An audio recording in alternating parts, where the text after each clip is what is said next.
The sound of laughter cut through the elegant ballroom like glass breaking on marble. Vanessa Hamilton froze at the entrance of the Metropolitan Children's Hospital Charity Gala, her modest black dress suddenly feeling like a costume from the wrong play. She had spent 30 minutes choosing this outfit, thinking it was appropriate, classic, safe. Now, watching her husband Richard's arm wrapped around a stunning blonde in a $1,000 red gown, she realized how wrong she had been. Oh my God, is that his wife?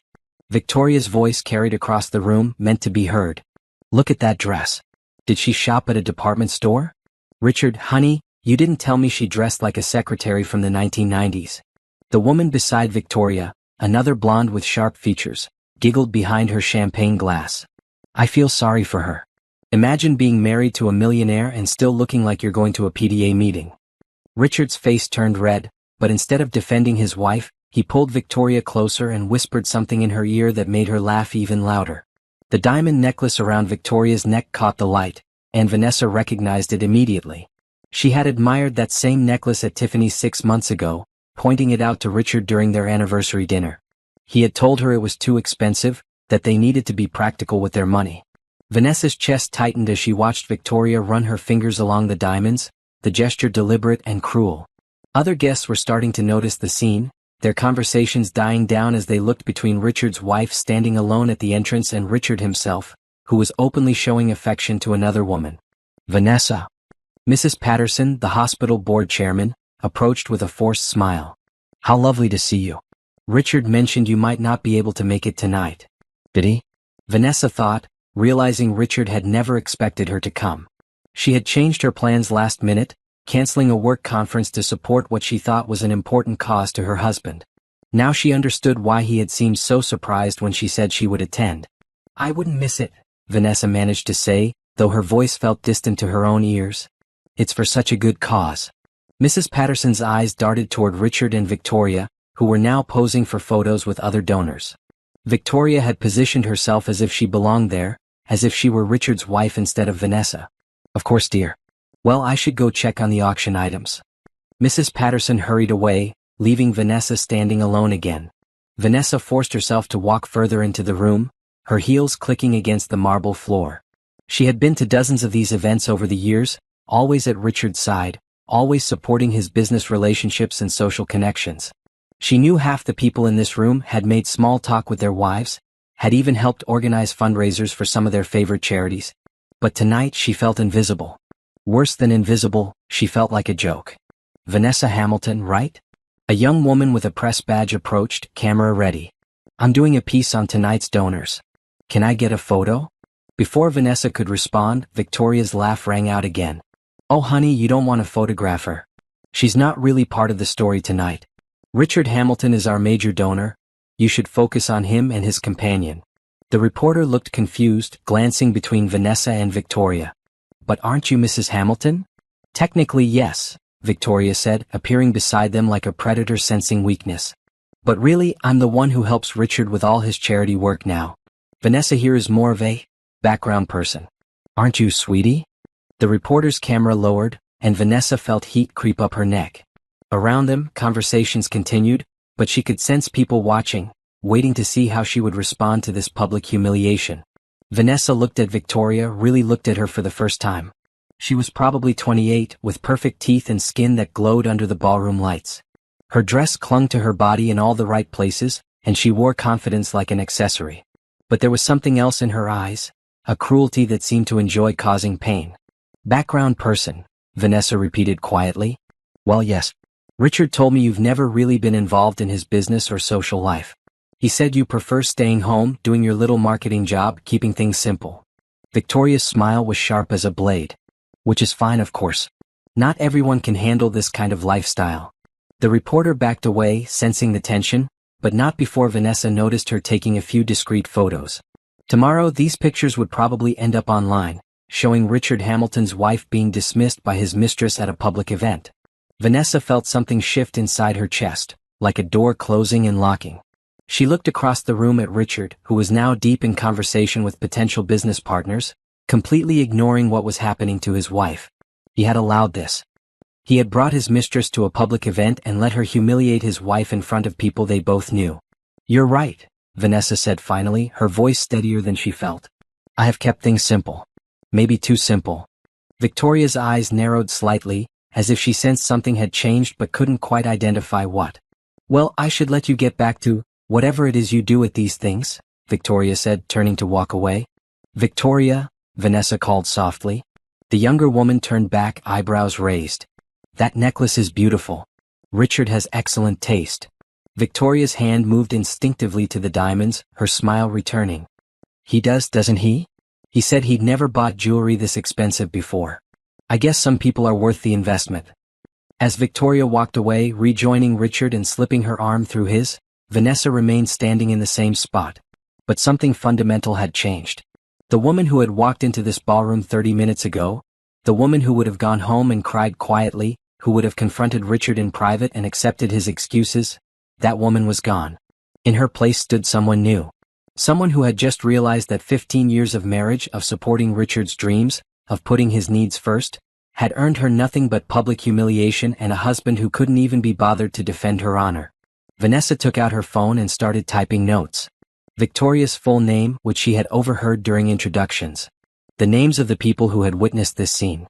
The details of Richard's behavior, his body language, the way he had whispered to Victoria like they were alone in the room.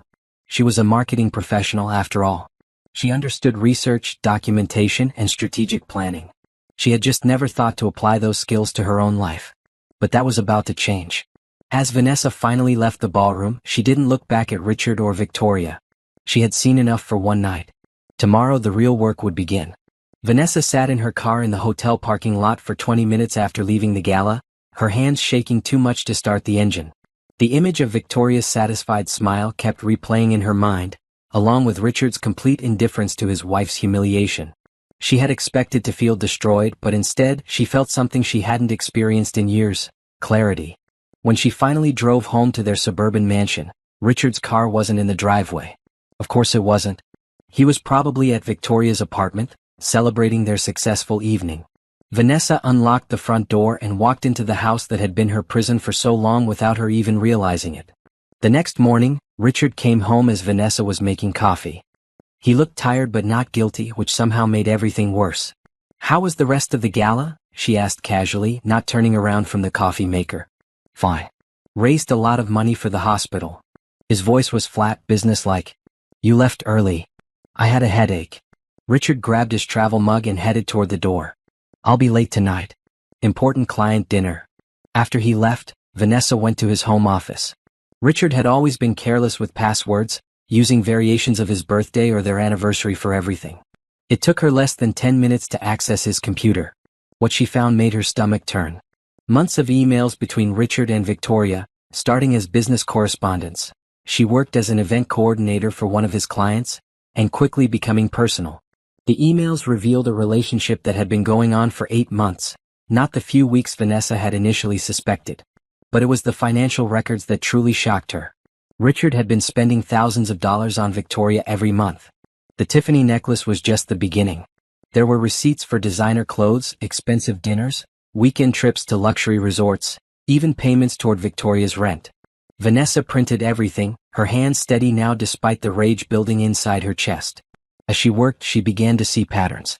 Richard had been careful to hide these expenses from their joint accounts, instead using a business credit card and categorizing everything as client entertainment or business development.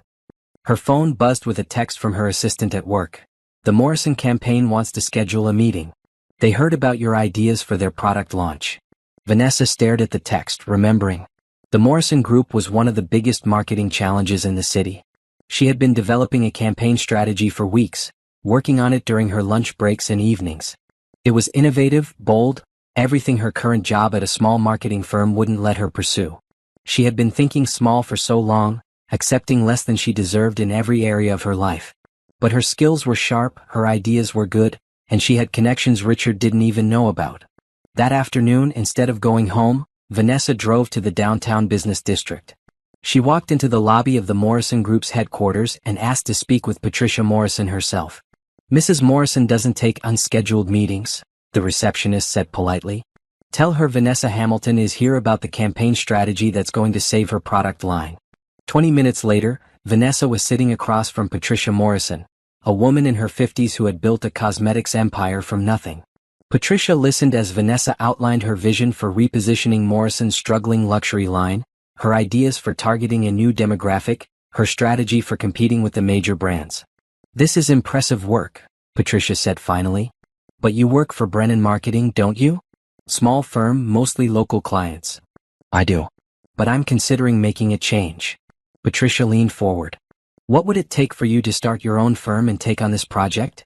The question hung in the air between them. Vanessa thought about Richard's credit card statements, about the money he was spending on Victoria while telling his wife they needed to be practical. 3 months to establish the business and develop the full campaign. A contract that gives me creative control. And payment terms that include a significant upfront investment. Done. Patricia extended her hand. "I'll have my lawyers draw up a consulting agreement. But I want exclusivity. You don't work with any of our competitors." Vanessa shook her hand, feeling something shift inside her chest again. "You'll have it." That evening Richard came home late as promised. Vanessa was in bed, pretending to read, when he slipped under the covers beside her. "How was your client dinner?" she asked. "Productive. We might be getting a big contract." He turned away from her, settling into sleep. Vanessa stared at the ceiling, listening to Richard's breathing even out.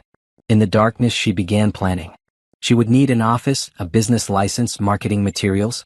She would need to be strategic about timing, about building her client base before Richard realized what was happening. But most importantly, she would need to be patient.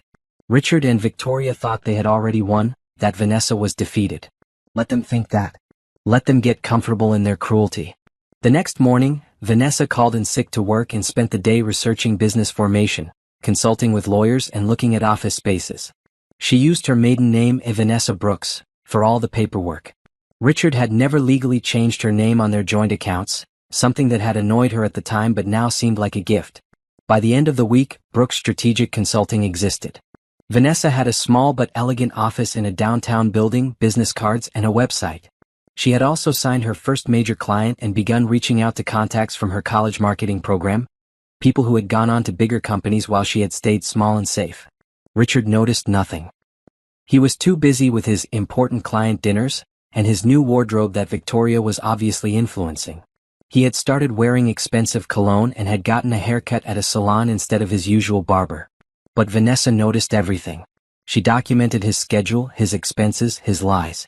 She researched Victoria's background and discovered some interesting information about her past employment, including why she had left her last job as an event coordinator. 2 weeks after the charity gala, Vanessa was reviewing financial projections in her new office when her phone rang. "Vanessa? This is Catherine Walsh from Walsh Industries." Vanessa knew the name. Walsh Industries was one of Richard's biggest competitors, and Catherine Walsh was the CEO who had been outbidding Richard on contracts for the past year. "I heard through the grapevine that you've started your own consulting firm," Catherine continued. "I also heard about your work with Morrison Group. I'd like to discuss a potential partnership." "What kind of partnership?" "The kind where we both get what we want, and Richard Hamilton learns that underestimating people has consequences." Vanessa smiled, looking out her office window at the city skyline. "I'm listening." Catherine Walsh's office occupied the entire top floor of the Walsh Industries building, with floor-to-ceiling windows offering a view of the city that made Vanessa feel like she was looking down at a chessboard. Catherine herself was a woman in her early 40s with silver-streaked hair and the kind of confidence that came from building a multi-million-dollar company from scratch. "Richard Hamilton thinks he owns this city's development market," Catherine said, pouring coffee from an expensive machine. "He's been underbidding my projects for 2 years, trying to squeeze me out of deals I've been cultivating for months." Vanessa accepted the coffee, noting the quality of everything in Catherine's office.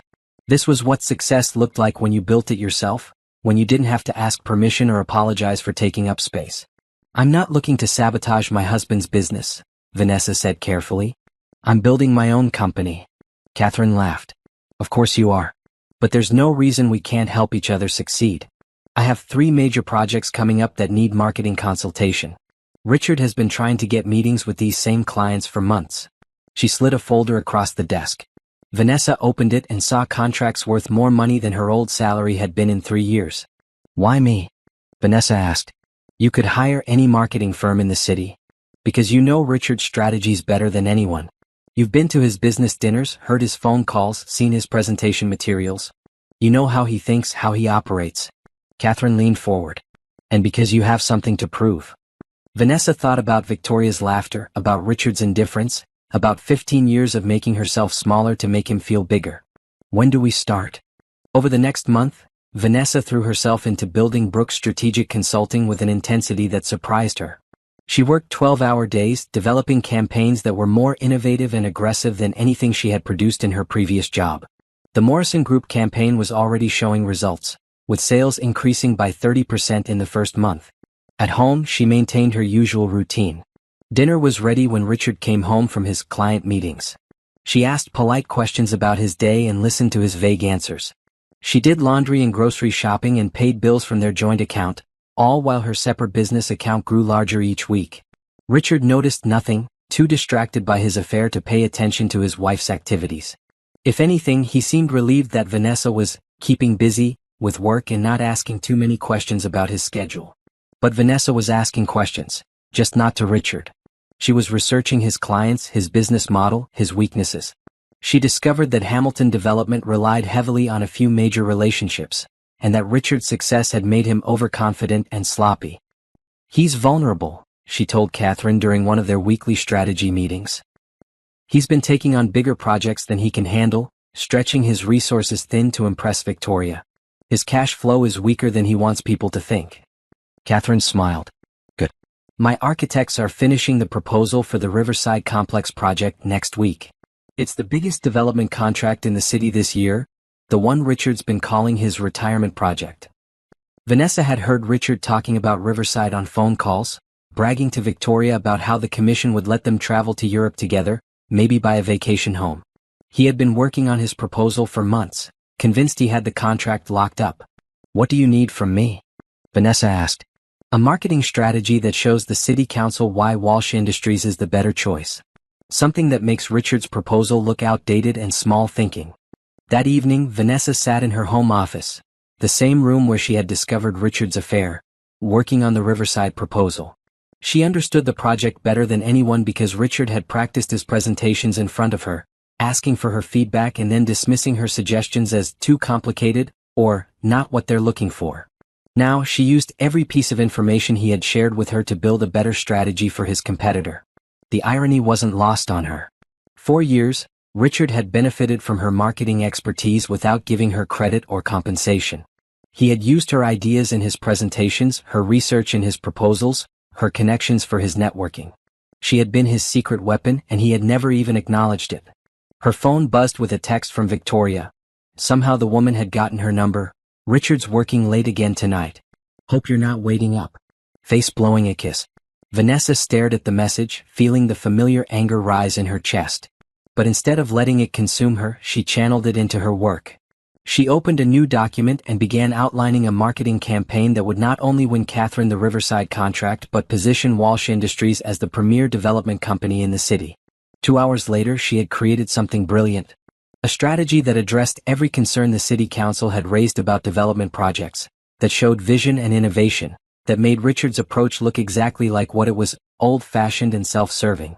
She was so absorbed in her work that she didn't hear Richard come home. He appeared in the doorway of the office, startling her.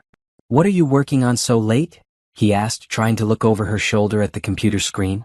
Vanessa quickly minimized the document. "Just some campaign materials for work. Nothing interesting." Richard's eyes narrowed slightly. "You've been working a lot lately.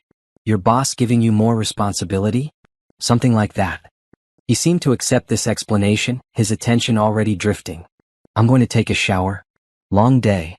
After he left, Vanessa reopened her document. She worked until 3 in the morning, refining every detail, anticipating every objection. When she finally finished, she had created something that would change everything.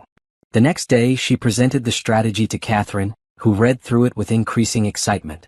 "This is perfect," Catherine said. "You've addressed every weakness in our position and created solutions I hadn't even thought of. The city council will love this approach." "There's something else," Vanessa said. She pulled out another folder. "I've been tracking Richard's recent business activities. He's been making some questionable financial decisions, borrowing against future projects to fund his current lifestyle. If Riverside doesn't come through, he's going to be in serious trouble. Catherine raised an eyebrow. How serious? Bankruptcy serious. He's leveraged everything on landing this contract. And you're comfortable with that? Vanessa thought about Victoria's diamonds, about Richard's lies, about the way they had humiliated her in front of people she had to see at every social event in the city. He made his choices, she said. I'm just making mine. A week later, the city council announced that Walsh Industries had been selected for the Riverside Complex project. The local business journal ran a front-page story about the upset, with quotes from council members praising Walsh's innovative marketing approach and forward-thinking vision. That night, Richard came home and threw his briefcase across the living room. How did this happen? He shouted. I had that contract locked up. Catherine Walsh came out of nowhere with this perfect proposal that addressed everything. Vanessa looked up from her dinner, her expression sympathetic. I'm sorry, honey. I know how much that project meant to you. Someone leaked information to her. Someone told her exactly what to say to win over the council. Richard paced the room, his face red with anger. This is going to destroy my cash flow. I was counting on that commission. Maybe it's time to reassess your business strategy, Vanessa said quietly. Focus on what you do best instead of trying to take on projects that might be too big. Richard stopped pacing and stared at her. What's that supposed to mean? Nothing. Just that sometimes smaller, more manageable projects are better than reaching for something beyond your capabilities. The look he gave her was sharp, almost suspicious. For a moment, Vanessa wondered if he was finally starting to question her sudden interest in offering business advice. But then his phone buzzed with a text from Victoria, and his attention shifted immediately. I'm going out, he said, grabbing his keys. Don't wait up. After he left, Vanessa opened her laptop and began working on her next project.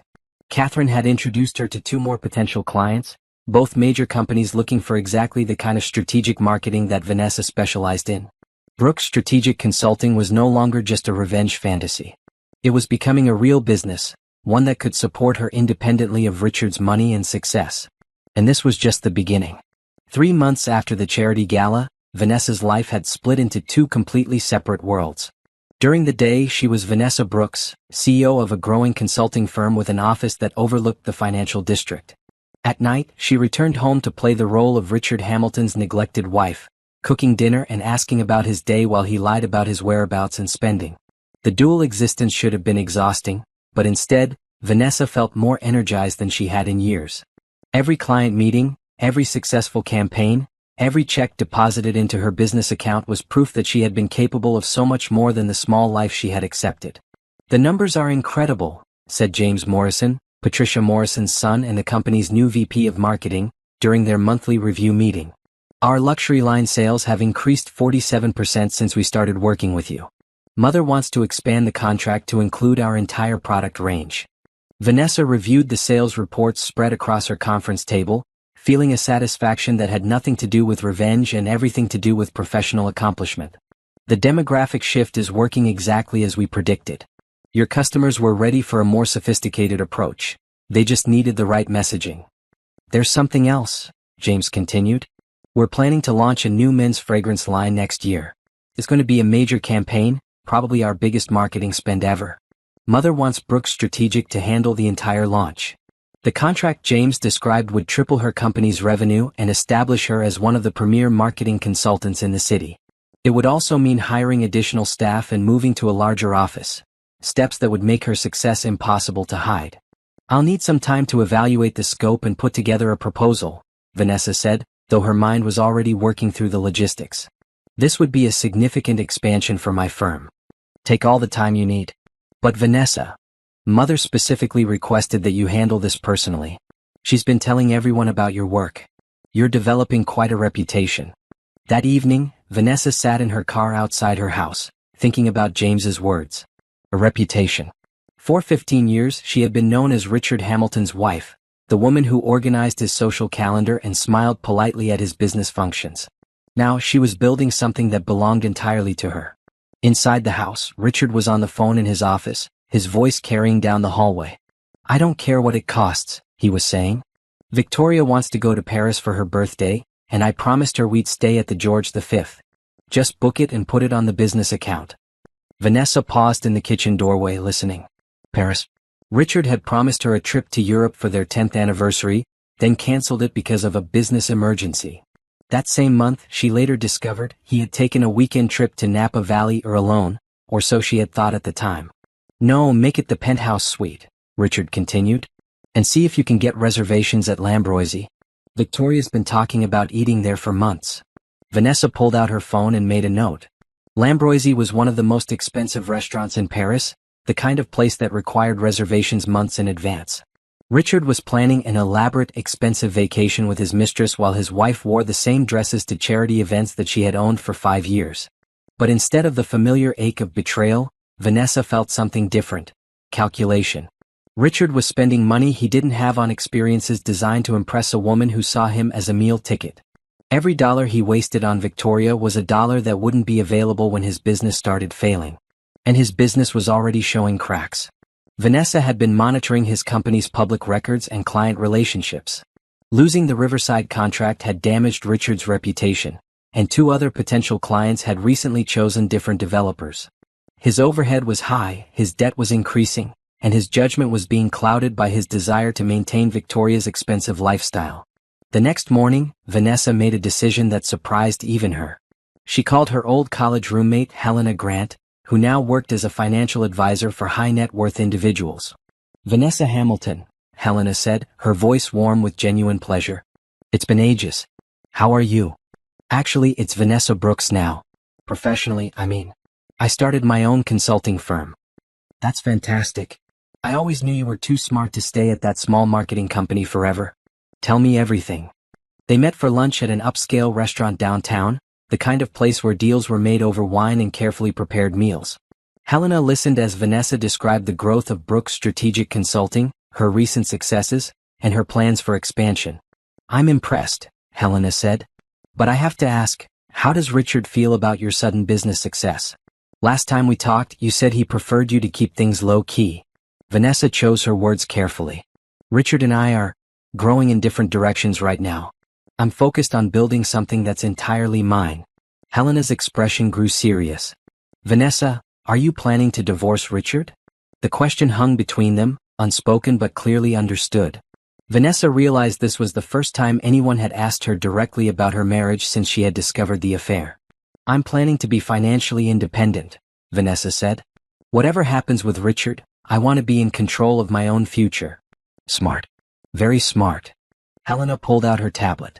"Let's talk about structuring your business assets and personal finances. If you're building something this successful, you need to protect it properly." They spent 2 hours discussing business incorporation, asset protection, and investment strategies. Helena introduced concepts Vanessa had never considered: offshore accounts, intellectual property protection, and succession planning. "Your business is already worth more than you realize," Helena explained. "The client relationships, the marketing strategies you've developed, your reputation. These are valuable assets that need to be protected." "Protected from what?" "From anyone who might try to claim a stake in your success," Helena said meaningfully. "Including spouses who might argue they contributed to your business development." That afternoon, Vanessa signed papers establishing Brooks Strategic Consulting as a separate legal entity with enhanced protections. She opened new accounts at a different bank, one where Richard had no connections or access. She also retained Helena as her personal financial advisor and began moving her assets into vehicles that Richard couldn't touch. For the first time since discovering the affair, Vanessa felt like she was playing offense instead of defense. That evening, Richard came home with news of his own. "I'm going to be traveling more over the next few months," he announced over dinner. "Big opportunities developing in other markets." "That sounds exciting," Vanessa said neutrally. "Anywhere interesting?" "Chicago, Atlanta, maybe Dallas. I need to expand the business if I'm going to compete with companies like Walsh Industries." Vanessa nodded sympathetically, but her mind was working through the implications. Richard was chasing opportunities in distant cities because his local reputation was damaged. He was also probably planning to take Victoria on these business trips, which meant more expenses and more time away from home. "Will you be traveling alone?" she asked. Richard's fork paused halfway to his mouth. "Mostly. I might take Victoria on some trips. She has experience with out-of-state event planning that could be useful." It was the first time Richard had mentioned Victoria by name to his wife since the affair began. The casual way he said it, as if Vanessa should simply accept that his mistress would be joining his business trips, was breathtaking in its audacity. Of course, Vanessa said. Whatever's best for business. Richard looked at her suspiciously, as if waiting for an argument that didn't come. When Vanessa simply continued eating her dinner, he seemed almost disappointed. "You're taking this very well," he said. "Taking what well?" "My travel schedule." Most wives would complain about their husbands being away so much. Vanessa met his eyes across the table. "I've learned to focus on the things I can control, Richard. Your business decisions are yours to make." Something in her tone made him uncomfortable, though he couldn't seem to identify what. The conversation ended, and Richard retreated to his office to make more calls about his upcoming business opportunities. Later that night, Vanessa sat in her own home office, working on the Morrison expansion proposal. But part of her mind was already planning her next moves. Richard was making mistakes, taking risks, and isolating himself from his local power base. Victoria was encouraging his most expensive impulses, and his business was becoming increasingly unstable. All Vanessa had to do was continue building her own success while Richard destroyed his. She didn't need to sabotage him, he was doing that himself. Her phone buzzed with an email from Catherine Walsh. "Heard through the grapevine that Hamilton Development is struggling. Also heard that Brooks Strategic is the hottest marketing firm in the city. Lunch tomorrow to discuss some opportunities?" Vanessa smiled and typed back, "Looking forward to it." Catherine Walsh's lunch invitation led to a private dining room at the city's most exclusive business club, where conversations were protected by tradition and membership fees that kept out anyone without serious money or influence. Vanessa had never been inside the club before, despite Richard being a member for over a decade. He had always said the lunches were just business, and that spouses would be bored by the discussions. Now, sitting across from Catherine and two other women she didn't recognize, Vanessa realized how naive she had been. This wasn't just a business lunch, it was an initiation. "Vanessa, I'd like you to meet Dr. Angela Price and Senator Michelle Torres," Catherine said. Angela runs the largest medical practice in the state, and Michelle just won her second term in the Senate. Dr. Price was a woman in her 50s with sharp eyes and an expensive handbag. Senator Torres looked younger but carried herself with the confidence of someone used to commanding rooms full of powerful people. "Catherine's told us about your work," Dr. Price said. "Very impressive, especially considering you've been flying under the radar for so long." "Sometimes the best strategies develop in quiet," Vanessa replied, unsure where this conversation was heading. Senator Torres leaned forward. "We've been watching Richard Hamilton's business practices for a while. His development projects have raised some questions about environmental compliance and fair bidding processes." Vanessa kept her expression neutral, though her pulse quickened. "I wouldn't know much about Richard's specific business practices." "Of course not," Catherine said smoothly. "But you might find it interesting to know that several of us have had challenges with Richard's approach to business. He has a tendency to make promises he can't keep and to use personal relationships inappropriately." Dr. Price pulled out a tablet and showed Vanessa a series of news articles. "Hamilton Development has been investigated twice for bid manipulation. Both times, the investigations were dropped due to lack of evidence, but the pattern is concerning. There's also the matter of his charity work," Senator Torres added. "Several nonprofits have complained about pledged donations that never materialized. He makes public commitments for the publicity, then finds excuses to reduce or delay the actual payments." Vanessa thought about the Children's Hospital Gala, about Richard's grand gestures in front of the cameras while Victoria wore diamonds that cost more than most people's annual salaries. "Why are you telling me this?" Vanessa asked. "Because," Catherine said, "we believe in supporting women who are building something real. Your consulting firm is legitimate, innovative, and ethical. Richard's business model is the opposite of everything we're trying to promote in this city." Dr. Price nodded. "We've all dealt with men like Richard, successful on the surface, but built on shortcuts and other people's work. The problem is they often take down innocent people when they fall." "Like wives?" Senator Torres said pointedly. Vanessa realized this conversation had been carefully orchestrated. These women knew about her situation, understood her vulnerability, and were offering something that looked like alliance but felt more like recruitment. "What exactly are you proposing?" Vanessa asked. Catherine smiled. "Nothing unethical. But we have connections, resources, and information that could be valuable to someone in your position. We also have clients who need exactly the kind of strategic marketing you provide. Over the next 2 hours, The three women outlined an informal network that had been operating in the city for years. Successful women supporting each other's businesses, sharing information about market opportunities, and quietly working to shift power toward more ethical operators. "We don't sabotage anyone," Dr. Price emphasized.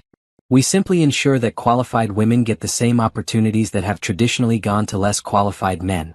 And if those men happen to lose market share because they can't compete with superior service," Senator Torres added, "that's just good business." By the end of lunch, Vanessa had 3 new potential clients and an invitation to join a monthly networking group that included some of the most influential women in the state. She also had something more valuable: information about Richard's business vulnerabilities that she hadn't known existed. That afternoon she returned to her office energized but cautious.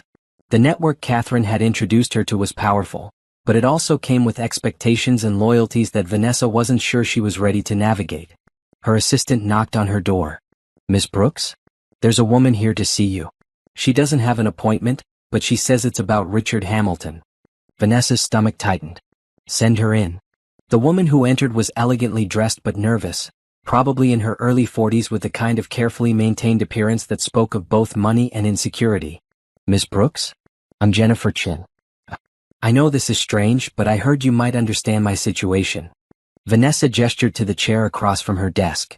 "What situation is that?" Jennifer's hands twisted in her lap. "My husband is having an affair. With Victoria Reeves. The same woman who, well, I know about your husband too." The revelation hit Vanessa like cold water. Victoria wasn't just Richard's mistress, she was playing multiple men at the same time. "How long have you known?" Vanessa asked. 3 months. I hired a private investigator after I found some suspicious charges on our credit cards. Victoria's been seeing my husband every Tuesday and Thursday.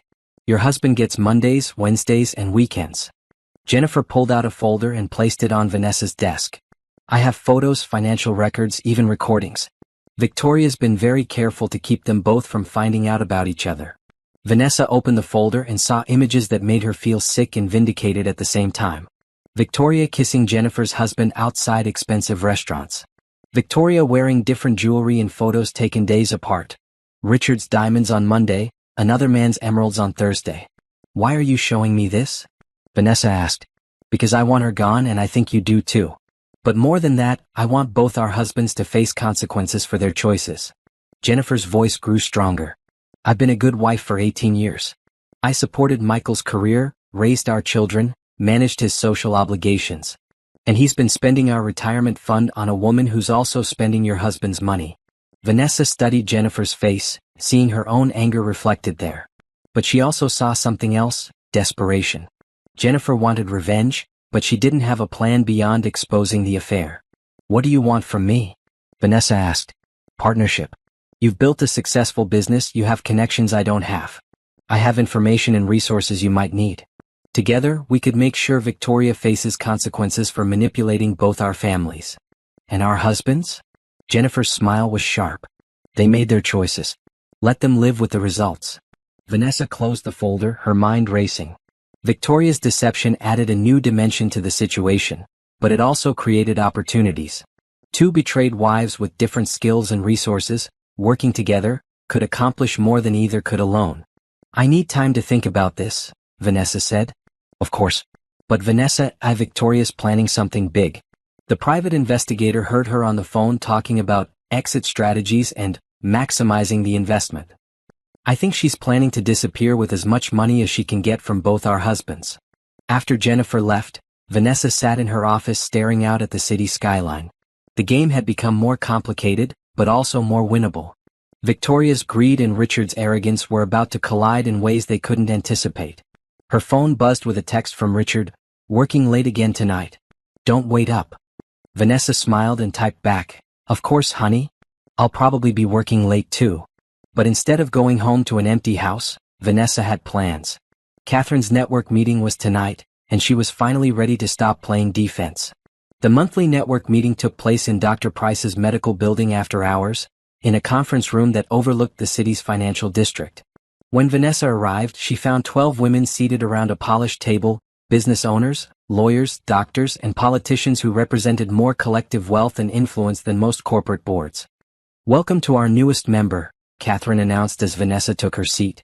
Vanessa Brooks of Brooks Strategic Consulting. The introductions revealed a group more powerful than Vanessa had imagined. There was a federal judge, the CEO of the city's largest bank, 2 state legislators, and several women who owned businesses worth tens of millions of dollars. "We have a tradition here," said Maria Rodriguez, who owned a chain of luxury hotels. "New members share a challenge they're facing, and the group offers perspective and resources." Vanessa had prepared for this moment, but sitting among these accomplished women, she felt the weight of finally speaking her truth out loud. "My husband has been having an affair for 8 months, she began. "He's been using business funds to support his mistress's lifestyle while lying to me about our financial situation. I recently discovered that his mistress is also involved with at least one other married man, running the same scheme." The room was silent, but Vanessa sensed attention rather than judgment. "I've started building my own business and establishing financial independence," she continued. "But I'm struggling with how much I should act on what I know versus just focusing on my own success." Senator Torres spoke first. "What does your instinct tell you?" "That my husband has made choices that will destroy him without any help from me. But his mistress is actively manipulating multiple families, and she's planning some kind of exit strategy that will probably leave everyone damaged." Dr. Price leaned forward. "Do you have evidence of financial fraud?" "Extensive evidence. My husband has been categorizing personal expenses as business costs, which is tax fraud. His mistress has been accepting money from multiple men under false pretenses, which could be prosecuted as fraud as well." Judge Patricia Williams, a woman with silver hair and penetrating eyes, asked the question Vanessa had been dreading. "What outcome do you want?" "I want my husband to face real consequences for his choices. I want his mistress to be stopped before she destroys other families. And I want to build something so successful that I never have to depend on anyone else's money or approval again." Maria Rodriguez smiled. "Those are achievable goals. Let's talk about how to reach them." Over the next 2 hours, the group helped Vanessa refine her strategy. They discussed legal approaches to exposing financial fraud, business tactics for competing with Richard's company, and personal strategies for protecting herself during what would inevitably become a public situation. "The key is patience and documentation," Judge Williams advised. "If you move too quickly, you look vindictive. If you let them hang themselves while building your own success, you look like the victim who overcame adversity." Catherine had specific suggestions about business strategy. "Walsh Industries is bidding on the oceanfront casino project next month. It's worth $20 million and Richard's been positioning himself as the front runner. If Brooks Strategic were to develop the marketing strategy for our bid, we might be able to change the narrative." "What's the timeline?" Vanessa asked. 3 weeks. The proposal is due the day after your husband returns from his Paris vacation with Victoria." The timing was perfect. Richard would be distracted by his romantic getaway, spending money he couldn't afford, while Vanessa was building the campaign that would cost him his biggest contract of the year. Dr. Price offered resources of her own. "My practice manages health insurance for several major companies in the city. If Hamilton Development were to face questions about their employee benefits management, it might raise concerns about their operational efficiency." Senator Torres had the most intriguing suggestion. "The state is launching a new ethics initiative for companies that bid on public projects. Enhanced background checks, financial auditing, tax compliance reviews. It's voluntary now, but companies that participate get preferred status on government contracts." "And companies that don't participate?" Vanessa asked. "Face much more scrutiny when irregularities are discovered." By the end of the meeting, Vanessa had a 3-pronged strategy. She would compete directly with Richard for the casino project while simultaneously gathering evidence of his financial improprieties and positioning herself as the ethical alternative to his increasingly questionable business practices. The next morning, Vanessa met with Jennifer Chen at a coffee shop downtown. Jennifer looked exhausted but determined, clutching a briefcase that Vanessa assumed contained more evidence of Victoria's deceptions. "I've been thinking about your offer," Vanessa said. "I'm interested in working together, but I need to know you're prepared for how ugly this could get." Jennifer's jaw tightened. "Victoria's been stealing from my family for months. My husband gave her $15,000 last week, supposedly to help her start her own event planning business. She used the money to buy a new car." "How do you know?" "Because she bragged about it to her friend on the phone. My investigator has been recording her calls." Jennifer opened her briefcase and pulled out a digital recorder. "Listen to this." Victoria's voice came through clearly. "Richard thinks I'm using his money for the Paris trip, and Michael thinks I'm using his money to pay off credit cards. Neither of them knows about the other, and neither of them knows I'm saving everything for my escape fund. By Christmas, I'll have enough to disappear and start over somewhere warm. Vanessa felt her blood run cold. She's planning to run. With over $100,000 stolen from our families, Jennifer confirmed. But here's the interesting part. She's also been gathering information about both our husbands' business practices. I think she's planning to use what she knows as insurance if either of them tries to come after her. What kind of information? Jennifer pulled out a thick folder.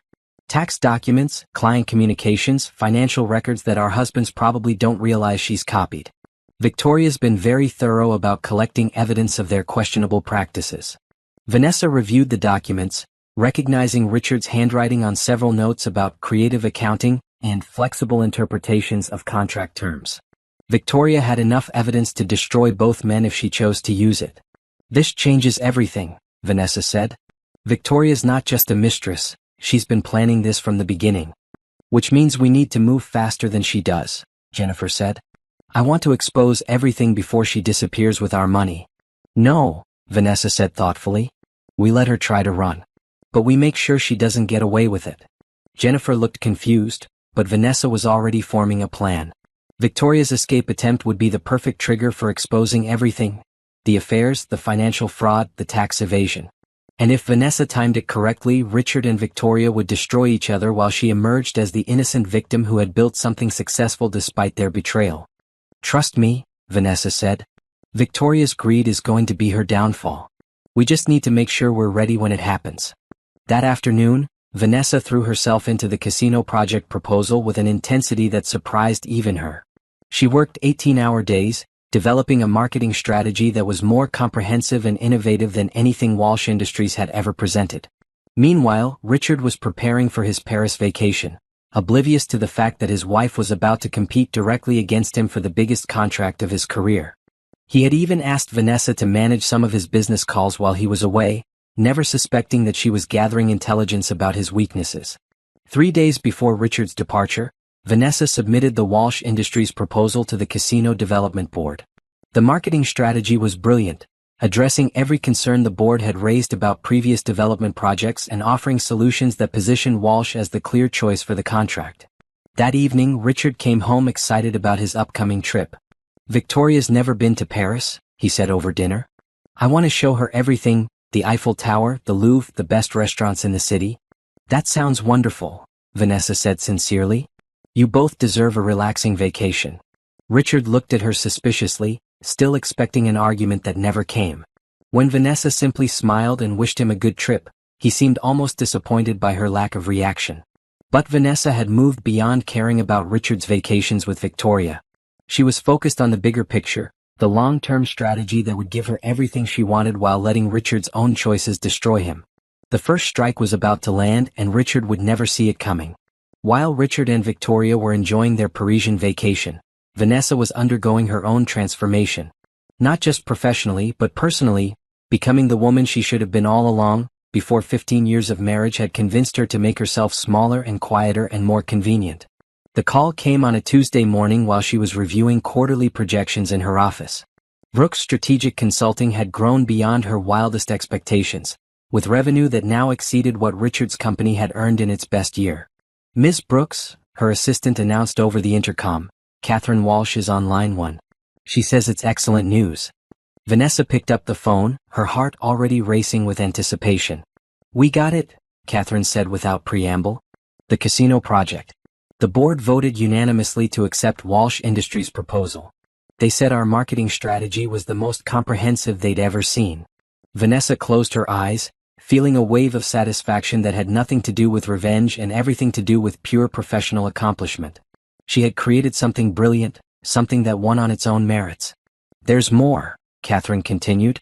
The board was so impressed that they're recommending us for 2 other major projects.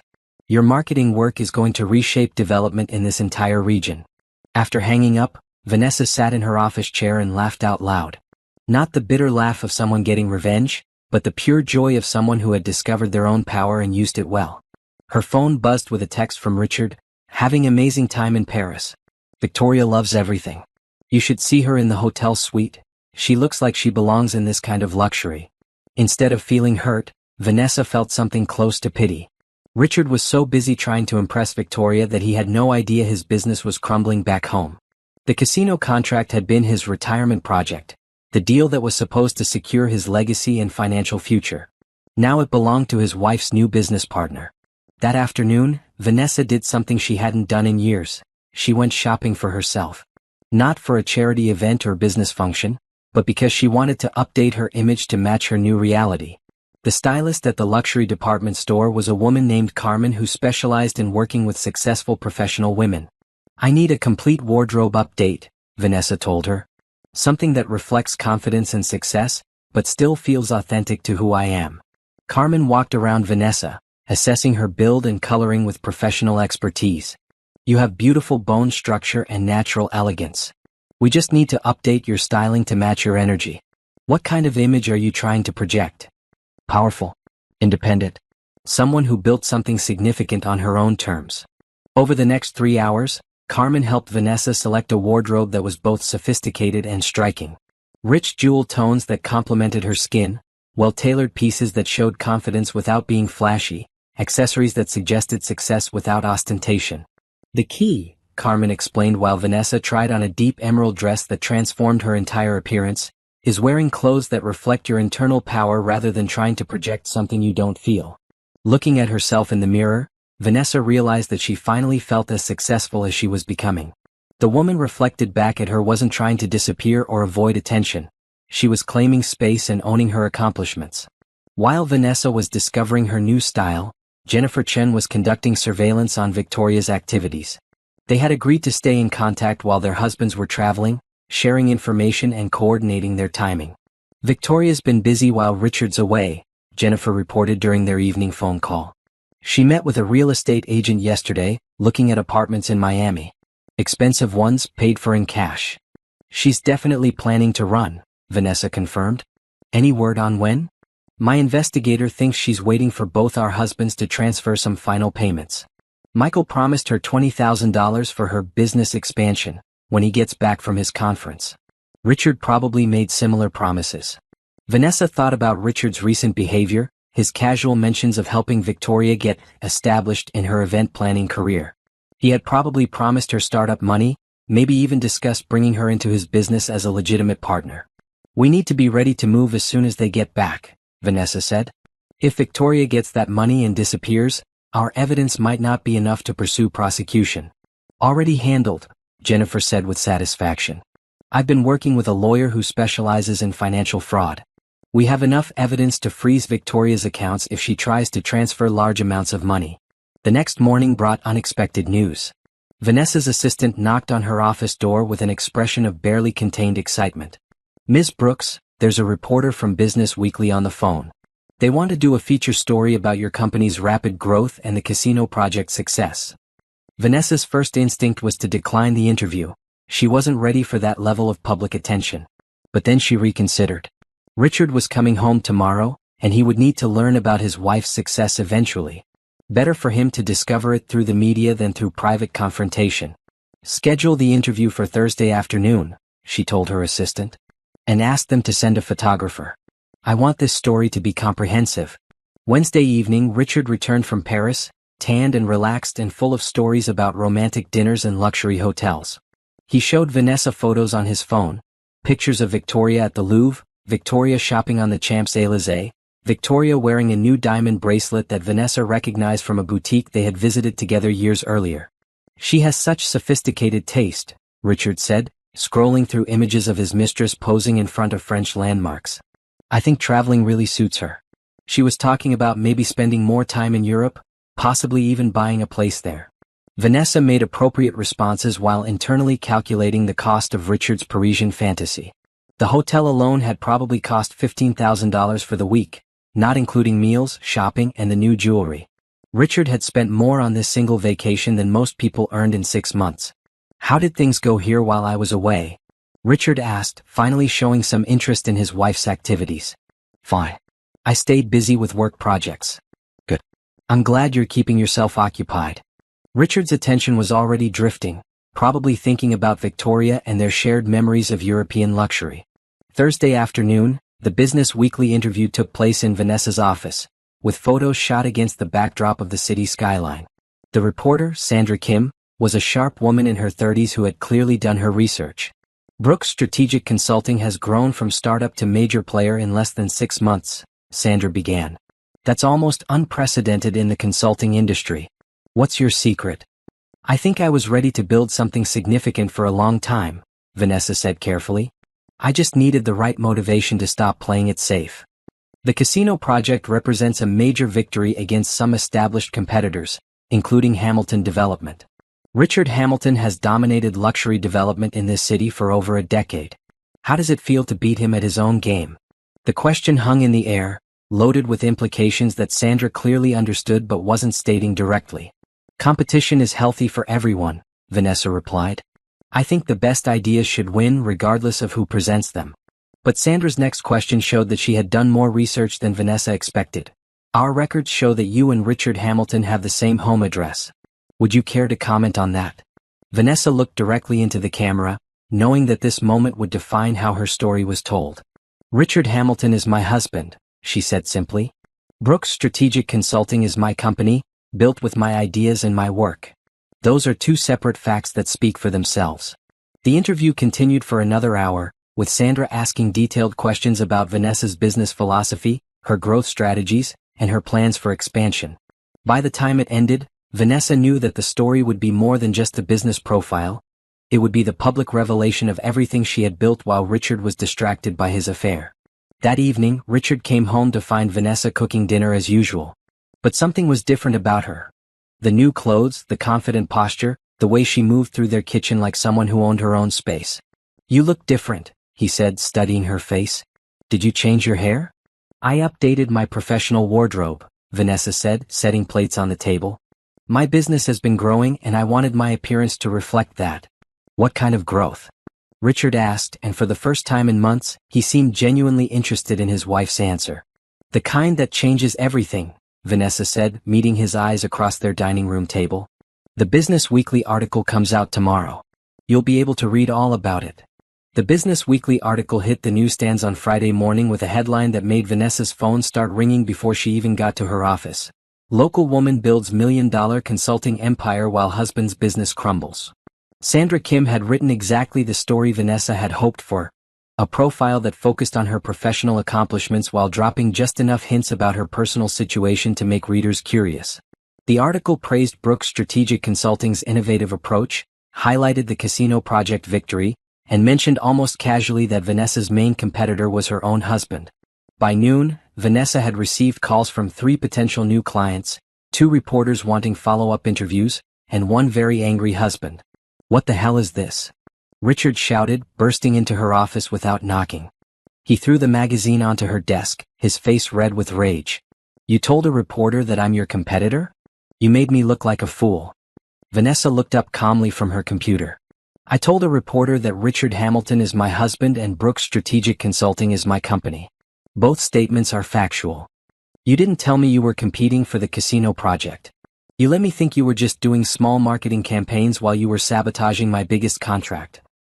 I wasn't sabotaging anything. I was doing my job better than you were doing yours. Richard stared at her, seeming to really see his wife for the first time in months. The woman behind the desk wasn't the quiet, accommodating person he had married.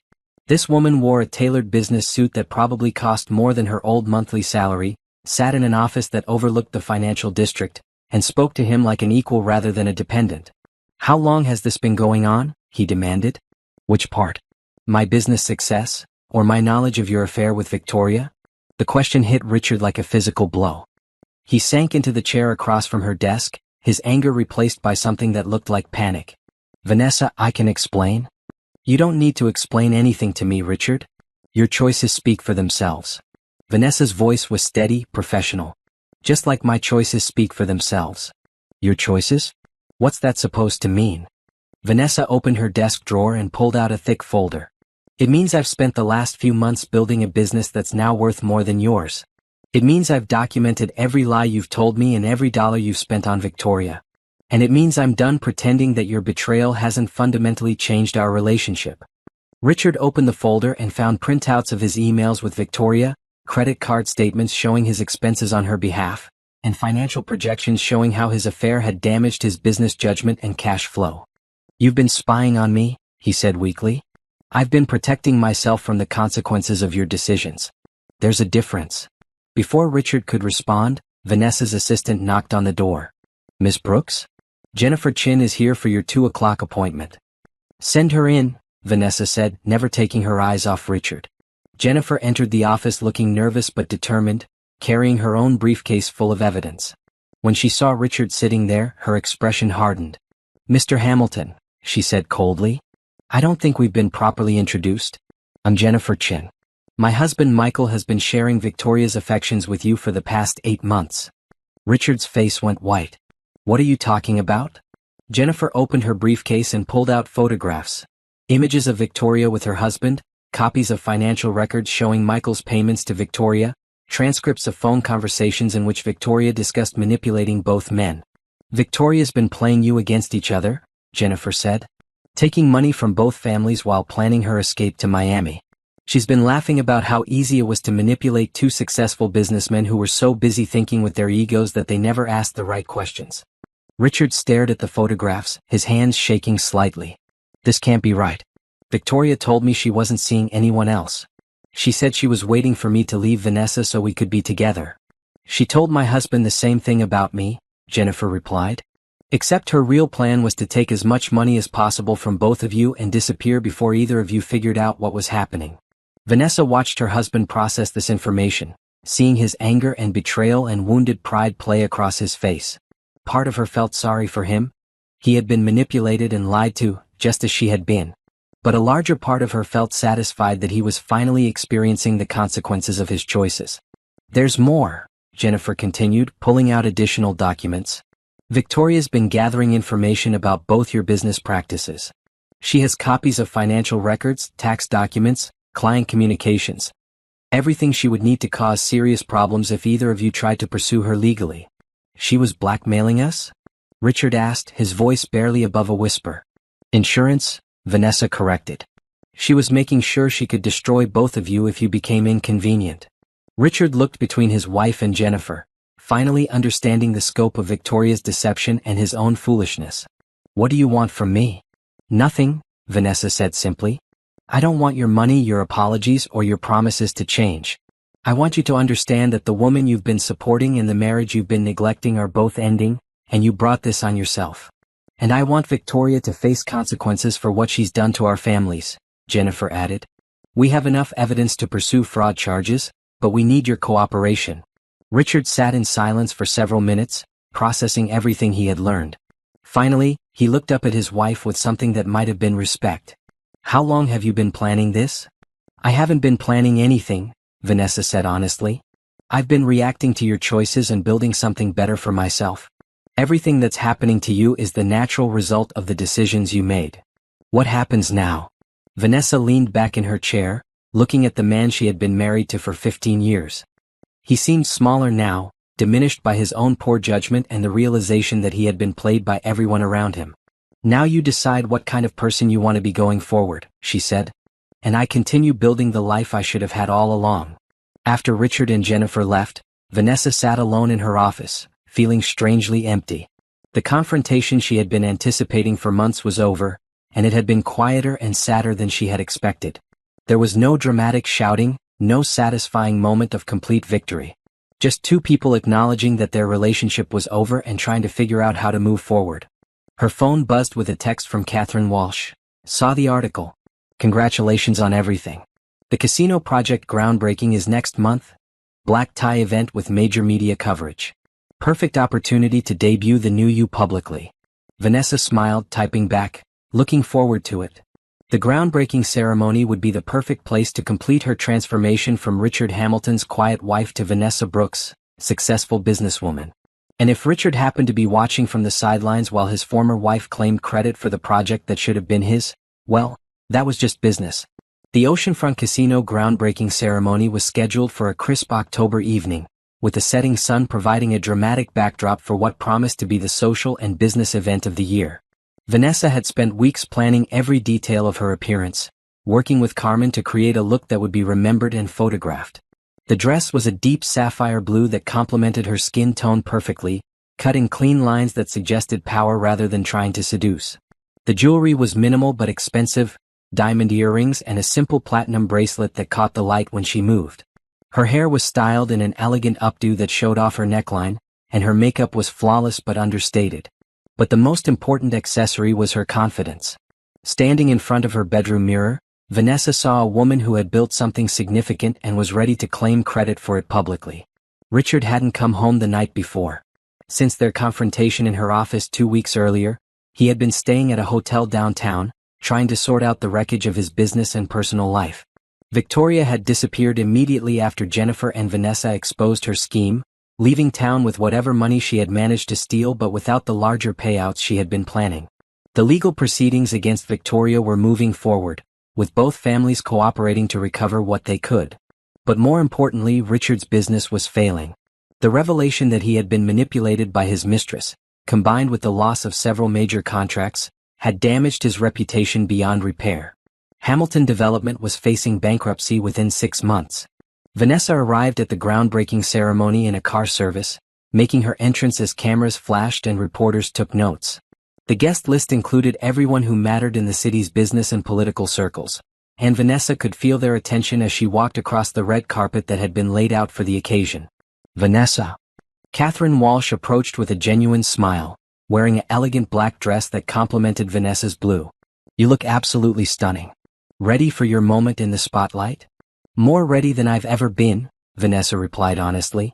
The ceremony began with speeches from city officials and business leaders, all praising the vision and innovation that had made the casino project possible. Vanessa stood on the platform, with the other key participants, looking out at a crowd that included many people who had known her only as Richard Hamilton's wife. When Catherine introduced her as the brilliant strategist behind our marketing success, the applause was enthusiastic and sustained. Vanessa stepped forward to the microphone, looking out at faces that reflected surprise, admiration, and in some cases new respect. "6 months ago, I was known primarily as someone's wife," she began, her voice clear and confident. "Today, I'm here as the CEO of Brooks Strategic Consulting, celebrating a project that represents everything I believe about innovation, integrity, and the power of believing in your own vision." The crowd was silent, hanging on every word. Vanessa could see reporters taking notes, cameras focusing on her face, and business leaders who had never given her a second thought now paying complete attention. "This casino represents more than just economic development," she continued. "It represents what happens when you stop accepting limitations and start building something meaningful. When you stop waiting for permission and start creating opportunities." As she spoke, Vanessa caught sight of a familiar figure at the back of the crowd. Richard stood near the media area, wearing a suit that looked expensive but somehow diminished on his frame. He was watching her with an expression she couldn't quite read: surprise, regret, maybe even pride. But what struck her most was how small he looked. Not physically but in terms of presence and significance. The man who had dominated her life for 15 years now seemed like just another face in the crowd, irrelevant to her story and her success. "The most important lesson I've learned," Vanessa concluded, "is that success isn't about who you know or who supports you. It's about the value you create and the integrity you bring to every relationship, every project, every decision." The applause was thunderous. As Vanessa stepped back from the microphone, she felt something she had never experienced before: the complete ownership of her own accomplishments. No one could diminish this moment or claim credit for her success. This was entirely hers. After the ceremony, the reception moved to a luxury hotel ballroom where the city's elite gathered to celebrate and network. Vanessa found herself at the center of conversations, with business leaders and politicians approaching her to discuss potential partnerships and opportunities. "Ms. Brooks," said Jonathan Mitchell, the CEO of the state's largest bank, "I've been following your company's growth with great interest. We're looking for a marketing consultant to help launch our new investment division. Would you be available for a meeting next week?" "I'd be delighted," Vanessa replied, accepting his business card. "Have my assistant call your office to schedule something." The conversations continued throughout the evening: opportunities worth millions of dollars, partnerships that would establish her as one of the premier consultants in the region, invitations to join boards and advisory committees that would expand her influence even further. Around 10 o'clock, as the reception was winding down, Vanessa found herself alone on the hotel's terrace, looking out at the city lights and processing everything that had happened. She felt proud, accomplished, and strangely peaceful. Vanessa. She turned to find Richard approaching, his hands in his pockets and his expression uncertain. Richard. I wondered if you would come tonight. I had to see it for myself, he said, standing a few feet away from her. What you've built, what you've accomplished. It's impressive. Thank you. They stood in silence for a moment, two people who had shared 15 years of marriage but now felt like strangers to each other. I owe you an apology, Richard said finally. Not just for the affair but for never seeing what you were capable of. For making you feel like you had to be smaller to make me feel bigger. Vanessa looked at him, seeing genuine remorse in his expression. I appreciate that, Richard. But I don't need your apology to validate my success. I built this without you and I'm proud of that. I know. That's what makes it so impressive. Richard paused, seeming to struggle with his words. Victoria played me for a fool. She manipulated me, stole from me, and made me betray the best thing in my life. I lost everything because I was too arrogant to see what was happening. And what did you learn from that? That I was never as smart as I thought I was. That I took for granted the one person who actually cared about me. And that some mistakes can't be undone, only learned from. Vanessa felt a flicker of the old affection she had once felt for this man, but it was distant now, like remembering a song from childhood. Too much had changed for there to be any possibility of going back. What will you do now? She asked. Start over, I suppose. Hamilton development is finished, but maybe that's not a bad thing. Maybe I can build something better this time, something based on integrity instead of ego. I hope you do. Richard nodded, then looked directly at her with something that might have been admiration. You're going to be incredibly successful, Vanessa. You already are. I'm sorry I wasn't smart enough to see it sooner. After he left, Vanessa remained on the terrace for another few minutes, feeling the closure of a chapter in her life. The woman who had been married to Richard Hamilton was gone, replaced by someone stronger and more complete. Her phone buzzed with a text from Jennifer Chin. Saw the news coverage of tonight. You looked amazing and powerful. Victoria's trial starts next month. She'll face consequences for what she did to all of us. Vanessa smiled and typed back, justice served. And we're both free to build whatever comes next. As she walked back through the hotel lobby, Vanessa caught her reflection in the mirrors lining the walls. The woman looking back at her was polished, confident, and entirely self-possessed. She looked like someone who had built an empire and was ready to expand it even further. Tomorrow there would be new challenges, new opportunities, and new ways to grow Brooks Strategic Consulting into something even more significant.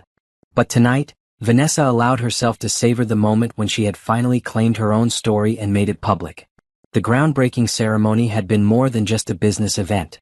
It had been the moment when Vanessa Brooks announced to the world that she was here, she was successful, and she was just getting started.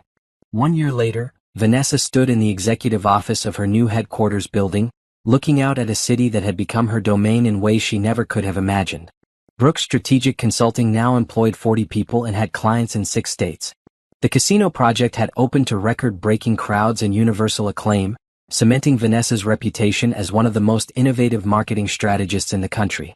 The divorce from Richard had been finalized 6 months earlier, with Vanessa keeping the house and her business while Richard relocated to another state to start over.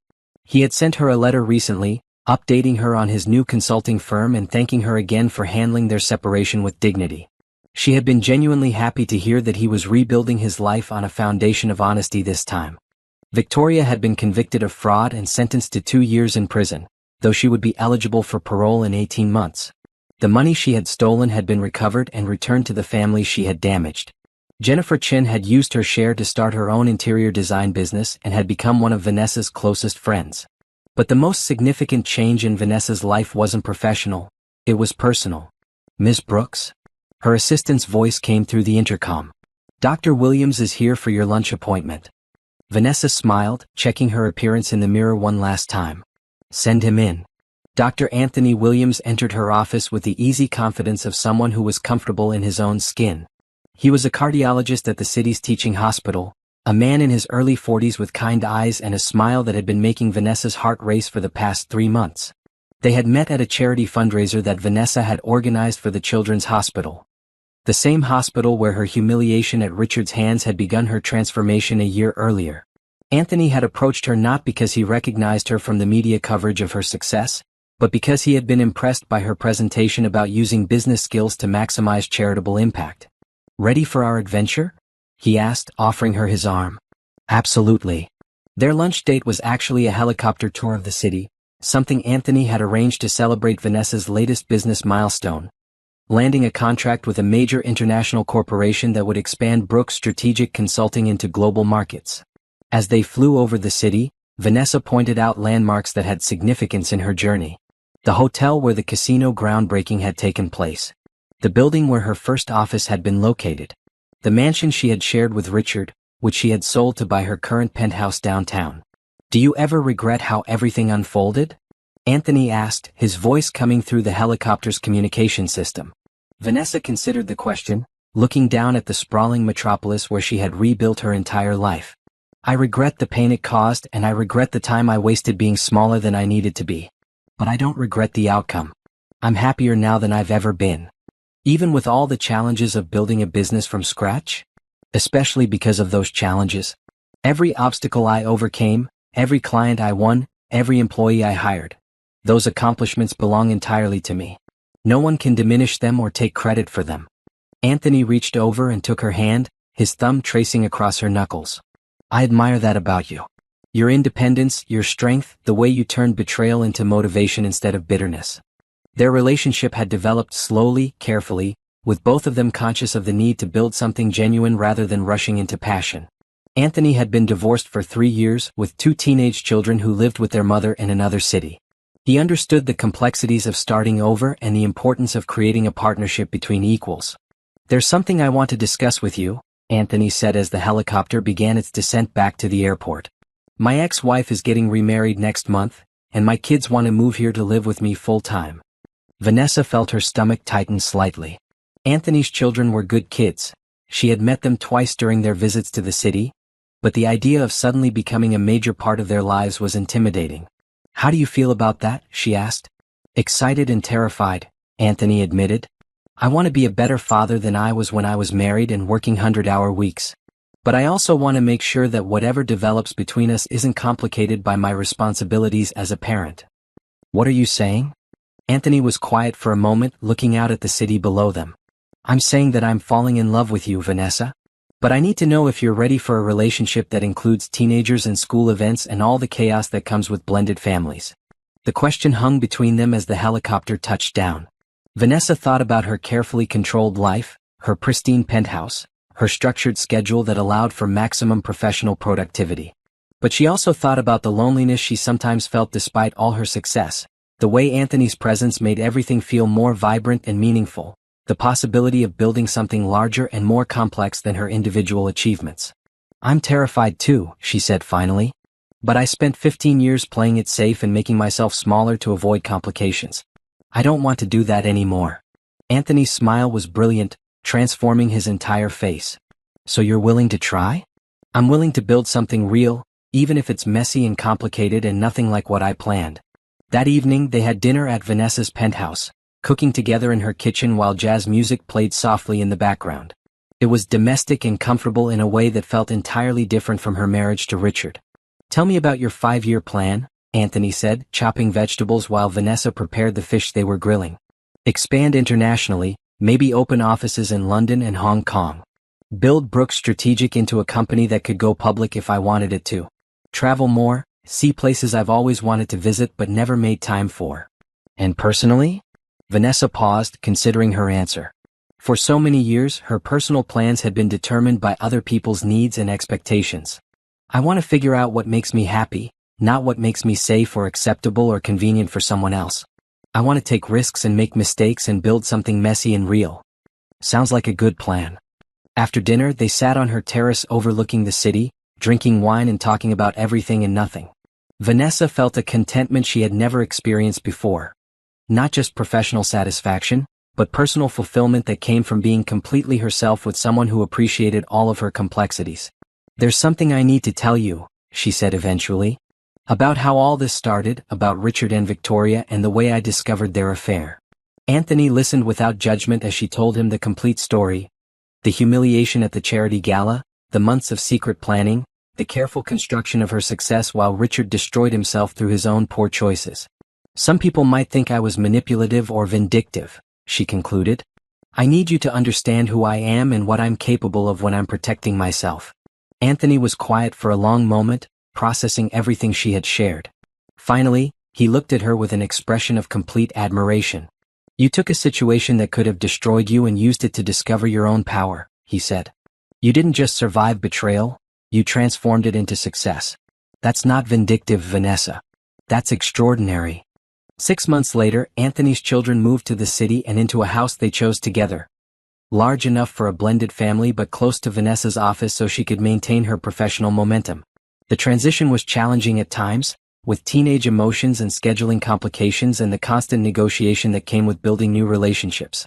But it was also joyful in ways Vanessa hadn't expected. Helping with homework, attending school events, teaching Anthony's daughter about business strategy and watching his son develop his own entrepreneurial interests. She was building something larger than her individual success. A family based on choice and mutual respect rather than obligation and tradition. Brooke's strategic consulting continued to grow, with Vanessa's personal story becoming part of her professional brand. She spoke at conferences about resilience and reinvention, wrote articles about building authentic success, and mentored other women who were navigating career transitions or starting over after major life changes. The little girl who had once dreamed of having her own business, the young woman who had settled for less than she deserved, the wife who had been publicly humiliated and privately betrayed, all of those versions of herself had contributed to who she was now. Successful, independent, loved, and completely in control of her own story. Standing in her office one afternoon, looking out at the city where she had rebuilt her entire life, Vanessa felt a deep satisfaction that had nothing to do with revenge and everything to do with becoming the person she was always meant to be. Her phone buzzed with a text from Anthony. Kids want to know if you'll help them with their business plan for the school entrepreneurship contest. Apparently you're more qualified than their old dad. Vanessa smiled, typing back, tell them I'll be home by 6. We can work on it over dinner. Oh. The word had taken on new meaning, encompassing not just a place but a life she had built on her own terms, filled with people who valued her for exactly who she was. The woman who had once been humiliated at a charity gala was gone, replaced by someone stronger, wiser, and infinitely more complete. And this was just the beginning of everything she could accomplish when she stopped limiting herself and started embracing her own extraordinary potential.